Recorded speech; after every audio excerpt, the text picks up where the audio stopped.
এই অতিরিক্ত গরমে আমার তো শুধু মনে হচ্ছে গ্যালন গ্যালন জল খেয়েই বেঁচে থাকি। বিশ্বাস করো, আমার কোনো রকম ভাত টাত কিচ্ছু খেতে ভালো লাগছে না, শুধু খাচ্ছি গ্লাস গ্লাস জল। আজ তো রান্না করেছিলাম আমি কাঁকরোল ভাজা আর চিচিঙ্গা দিয়ে মাছের ঝোল। তোমরা খেয়েছো কখনো চিচিঙ্গা দিয়ে মাছের ঝোল? তো আমরা চিচিঙ্গাও বলি, আবার ওটাকে হোপাও বলি। তো তোমরা কি বলে ডাকো অবশ্যই কিন্তু কমেন্ট করে জানিও। আমি তো হোপাও বলি, চিচিঙ্গাও বলি। যাই হোক, তাই দিয়ে মাছের ঝোল করেছিলাম। তো এই দেখো মাছের ঝোল, মাছ তো সব পড়েই রয়েছে।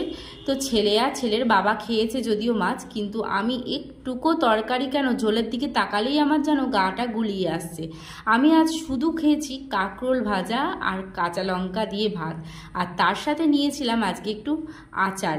তো বাড়িতে আচার করেছিলাম, সেটা তোমাদের সঙ্গে যদিও শেয়ার করা হয়নি, তবে আচারটা কিন্তু দুর্দান্ত খেতে হয়েছে। যাই হোক, এই যে তরকারি তো পড়েই আছে, এটা রাতে না হয় খাওয়া হবে। আর আমি এখন খেলাম কাঁকরোল ভাজা আর কাঁচা লঙ্কা দিয়ে। বিশ্বাস করো, দারুণ তৃপ্তির খাওয়া। আর এই যে এখন বসে বসে খাচ্ছি শেষে আচারটা। তো তোমাদেরও কার কার আমার মতন এরকম অবস্থা অবশ্যই কমেন্টে জানিও। ভিডিওটা ভালো লাগলে লাইক কমেন্ট শেয়ার করে দিও। টাটা, খুব ভালো থেকো সবাই।